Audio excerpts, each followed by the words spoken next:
हिंदी प्रिय मित्रों, मैं अवदीप कौर फिर से आप लोगों के सामने समास का वीडियो नंबर 1 लेकर उपस्थित हूँ। इससे पहले हम कारक को कर चुके हैं, तो सबसे पहले हम समास के अर्थ को जानते हैं। समास का अर्थ है सम जमा में आस। आपसे कोई पूछे समास का विग्रह करके बताइए तो आपका उत्तर होगा सम जमा में आस। समास कहते हैं सम जमा में आस को। सम का मतलब है पास और आस का मतलब है बिठाना। और कई बार कॉम्पिटिटिव एग्ज़ाम में समास का अर्थ पूछा जाता है। पीछे एचटेट के एग्ज़ाम में आया था कि समास का अर्थ क्या है। समास का अर्थ है संक्षेप करना। संक्षेप करना समास को कहते हैं संक्षेप करना। शब्दों की संक्षिप्तता को समास कहा जाता है। संक्षिप्त मतलब उन्हें छोटा करके दिखाना। शब्दों की संक्षिप्तता को समास कहा जाता है। समास प्रक्रिया में पहले पद या पदों की विभक्तियाँ क्या होती है? कारक चिन्ह। जो समास में जो समस्त पद होता है उसमें से जो कारक चिन्ह या विभक्तियाँ होती हैं वो आमतौर पर गायब होती हैं, हमें दिखाई नहीं देती और हमें समस्त पद दे दिया जाता है और उसका विग्रह करने के लिए कहा जाता है। दोबारा से परिभाषा को देखते हैं। शब्दों की संक्षिप्तता को समास कहा जाता है। समास प्रक्रिया में पहले पद या पदों की विभक्तियाँ अथवा और आदि अवयवों का लोप होता है। मतलब वहाँ पर हमें बीच में जो अवयव होते हैं या फिर कारक चिन्ह होते हैं, विभक्तियाँ होती हैं, वो गायब होती हैं, वो दिखाई नहीं देती। जैसे राजभक्त। राजभक्त एक समास का एग्जाम्पल है। इसको आप समस्त पद भी कह सकते हो। राजभक्त को हम समस्त पद कहेंगे।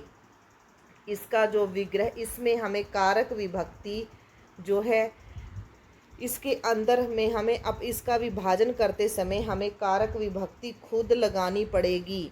जैसे इसका समास विग्रह आप कैसे करोगे?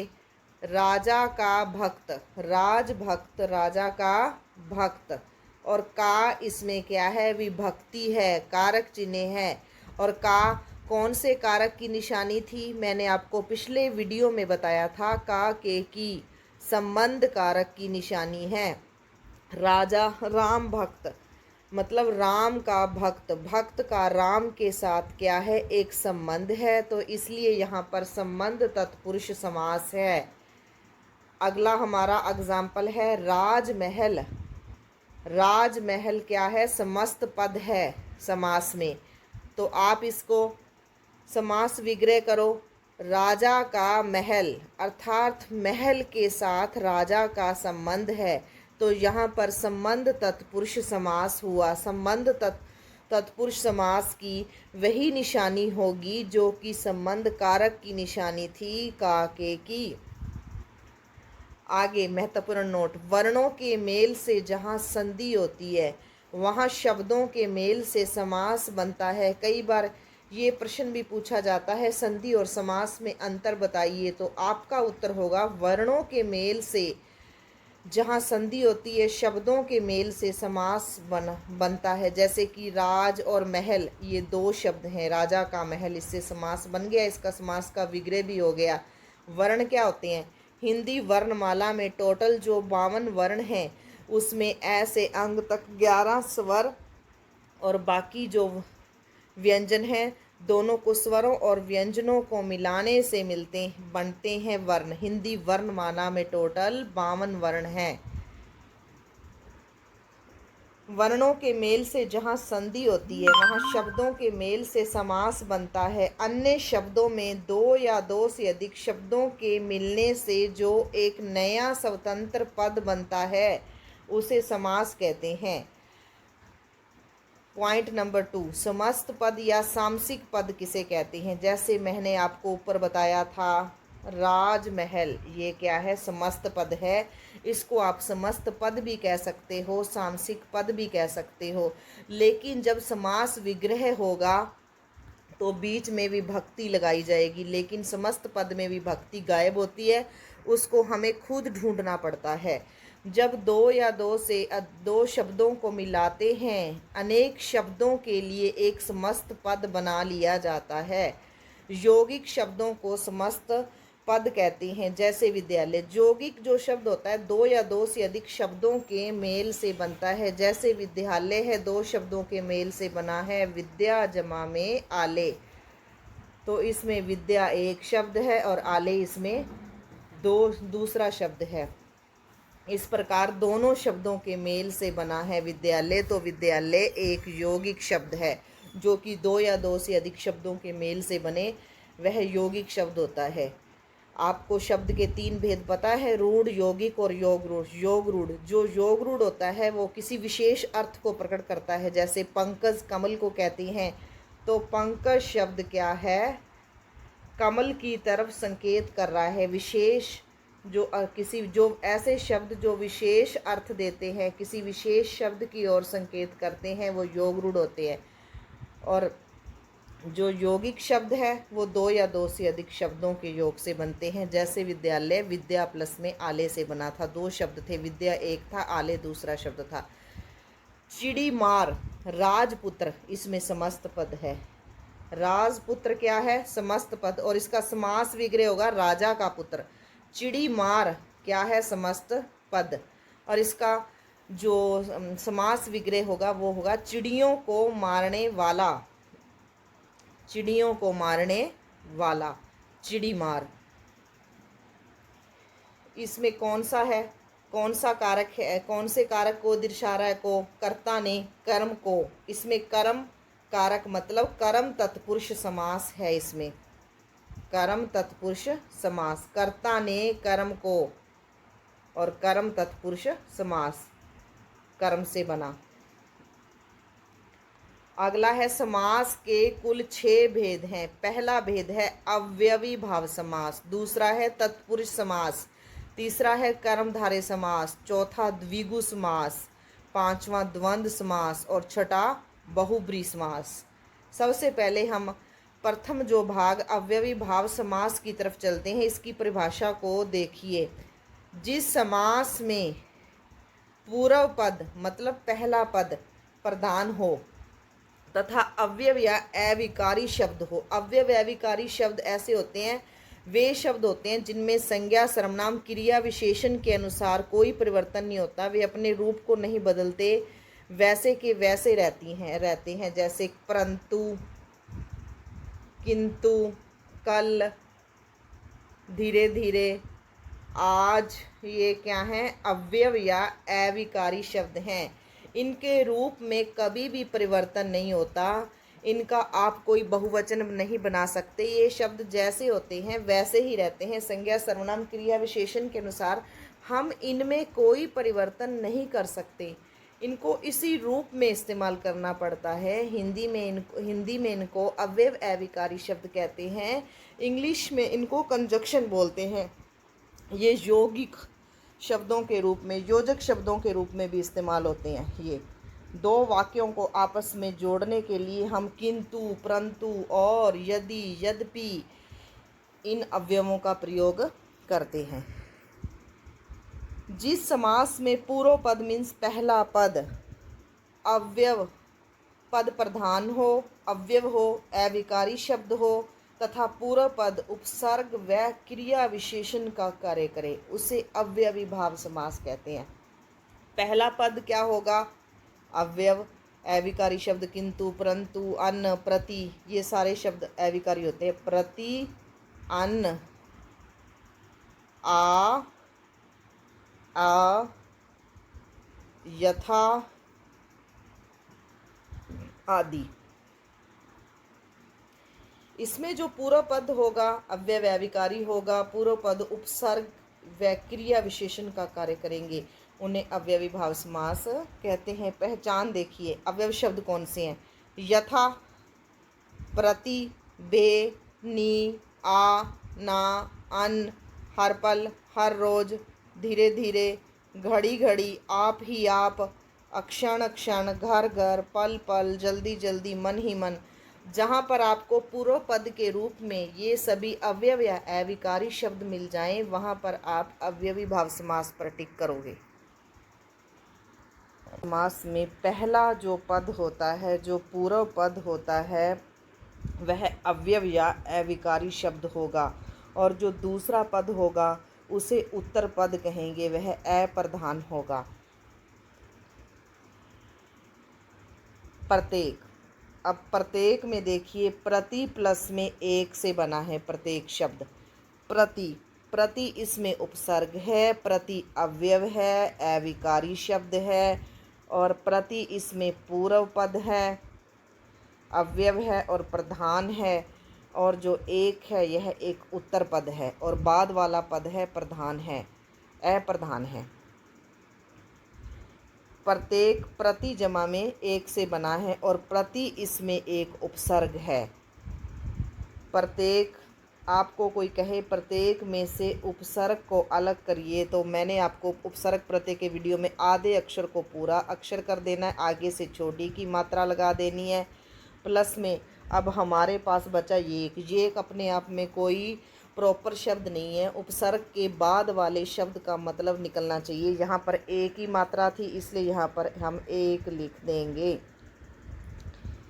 क्योंकि उपसर्ग के बाद वाला जो मूल शब्द है उसका मतलब निकलना चाहिए। एक का इसमें मतलब निकल रहा है, और प्रति इसमें उपसर्ग है, अव्यय है, अविकारी शब्द है और पूर्व पद है यह, और अव्यय अविकारी भी है। विग्रह, एक एक के समास विग्रह देखिए, एक एक के प्रति, और प्रथम पद क्या है, अव्यय है तो अव्ययी भाव समास। और प्रत्येक क्या है, प्रत्येक इसमें प्रत्येक को हम समस्त पद या सामसिक पद कहेंगे। आपसे कोई पूछे कि प्रत्येक क्या है, समास में प्रत्येक को आप क्या कहोगे, आप कहोगे समस्त पद या सामसिक पद। और प्रथम पद अव्यय है तो प्रति एक अव्यय अविकारी शब्द है, इसलिए हम इसको अव्ययी भाव समास कहेंगे। दूसरा देखिए यथाक्रम, यथा को आप दो टुकड़ों में बांटो, यथा प्लस में क्रम, यथा है पूर्व पद और क्रम है उत्तर पद या दूसरा पद, और मूल शब्द है ये क्रम। और यथा क्या है, इसमें उपसर्ग है, ये अव्यय है, अविकारी शब्द है और प्रधान है। यथा प्लस में क्रम, यथा क्रम को दो टुकड़ों में बांटा, यथा प्लस में क्रम, यथा अव्यय या अविकारी शब्द है, इसको याद कर लो। पूर्व पद है, प्रधान है, इसी की प्रधानता है, और उपसर्ग भी है एक यथा, और क्रम मूल शब्द है, उत्तर पद है और अप्रधान है, और यथा क्रम सामसिक पद या समस्त पद है। अगला देखिए हर रोज, हर क्या है, अव्यय या अविकारी शब्द, पूर्व पद है, अव्यय है, और रोज मूल शब्द है, अप्रधान है और उत्तर पद है, मतलब दूसरा पद है रोज। और इसका जो समास विग्रह है रोज रोज, और हर रोज समस्त पद या सामसिक पद है। बेकाम, बे क्या है, इसमें अव्यय है, अविकारी शब्द है, बे प्लस में काम, उसको दो टुकड़ों में बांट दो किसी भी शब्द को। बे पूर्व पद, अव्यय अविकारी शब्द, काम मूल शब्द, काम एक मूल शब्द है और बे एक उपसर्ग भी है, और बे जो है उर्दू या अन्य भाषा का उपसर्ग है, हिंदी का उपसर्ग ये नहीं है। बे प्लस में काम, बे पूर्व पद, अव्यय अविकारी शब्द, और काम मूल शब्द और दूसरा पद उत्तर पद, और बेकाम समस्त पद या सामसिक पद। इसमें पहला जो बे प्लस काम में जहाँ पर पहला जो पद आपको अव्यय अविकारी शब्द के रूप में मिले तो वहाँ पर आप कहोगे ये अव्ययी भाव समास है।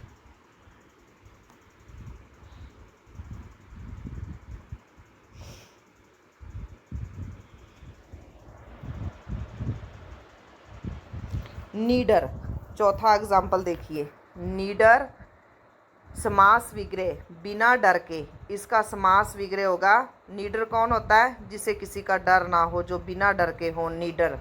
और इसको दो टुकड़ों में बांटेंगे हम, नी जमा में डर। नी क्या है, इसमें पूर्व पद, नी है इसमें पूर्व पद, अव्यय या अविकारी शब्द, प्रधान, और नी एक उपसर्ग भी है। डर क्या है, उत्तर पद, दूसरा पद और एक क्रिया विशेषण है ये डर, और प्रधान, डरना क्या होती है? क्रिया, क्रिया की विशेषता क्रिया विशेषण।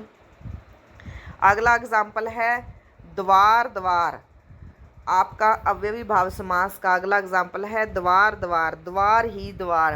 द्वार द्वार क्या है? अव्यव या अविकारी और शब्द है। अगला एग्जाम्पल है मन मन, क्या आप द्वार द्वार का कोई बहुवचन बना सकते हो? इसके रूप को परिवर्तित कर सकते हो? नहीं। एक द्वार, दो द्वार, तीन द्वार ऐसे लिख सकते, लेकिन द्वार के रूप को हम नहीं बदल सकते।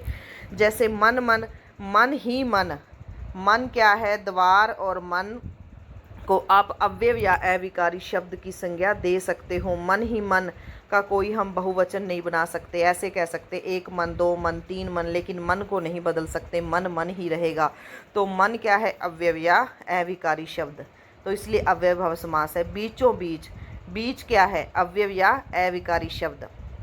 धीरे धीरे, अव्यव या अविकारी शब्द। आ जन्म, आ क्या है? अव्यव या अविकारी शब्द। आजीवन में आ क्या है? अव्यव या अविकारी शब्द। जीवन पर्यंत, आ जन्म, जन्म पर्यंत मतलब पूरी लाइफ। बीच बीच, बीच ही बीच, धीरे ही धीरे, ये सभी क्या है? अव्यव या अविकारी शब्द है, तो इसलिए यहाँ पर अव्यवी भाव समास। अगला हमारा दूसरा समास है तत्पुरुष समास में दूसरा पद प्रधान होता है। दूसरे पद को हम उत्तर पद भी कहते हैं। अव्यवी भाव समास में पहला पद प्रधान था और पहला पद अव्यव अविकारी शब्द होता था, जबकि तत्पुरुष समास में दूसरा पद प्रधान होगा। दूसरे पद को हम उत्तर पद भी कहते हैं। दूसरा पद प्रधान होता है तथा पूर्व पद इसमें गौण रहता है। गौण मतलब जिसका कोई मूल्य नहीं होता। समस्त पद बनाते समय कारकीय विभक्तियों का लोप हो जाता है। जो समस्त पद आएगा हमारे पास, जो सामसिक पद आएगा, उसमें कारक विभक्तियां नजर नहीं आएंगी, हमें खुद उनको ढूंढना पड़ेगा। कारक विभक्तियों को ढूंढने के बाद ही हम समास का नाम बताएंगे। तत्पुरुष समास के डायग्राम को देखिए। पहला है पूर्व पद, इसमें क्या होगा? तत्पुरुष समास में पूर्व पद एक विशेषण होगा, एडजेक्टिव होगा। वो पूर्व पद क्या होगा? विशेषण होगा, एडजेक्टिव होगा, परंतु साथ ही साथ वह अप्रधान होगा। उसकी प्रधानता नहीं होगी, उसकी तरफ ध्यान नहीं दिया जाएगा। इसमें जो उत्तर पद होगा, विशेष्य, जिस विशेष्य होगा, प्रधान होगा, सारा फोकस उत्तर पद पर ही किया जाएगा। जो कुछ भी कहेंगे हम उत्तर पद के बारे में ही कहेंगे। विशेष्य होता है जिसकी विशेषता बताई जाए, और विशेषण जिसके बारे में जो विशेषता बताई जाए। जैसे काला लड़का, लड़का क्या है? जिसकी बात करते हैं, जिसके बारे में कुछ कहते हैं, वह होता है विशेष्य, और उसकी जो क्वालिटी होती है वो होता है विशेषण। जैसे लड़के की क्या क्वालिटी है? काला होना, काला विशेषण है, लड़का विशेष्य है। आज के वीडियो को हम यही समाप्त करते हैं। यदि मेरा प्रयास आपको सराहनीय लगा तो कृपया मेरे चैनल को लाइक, सब्सक्राइब और शेयर अवश्य करें।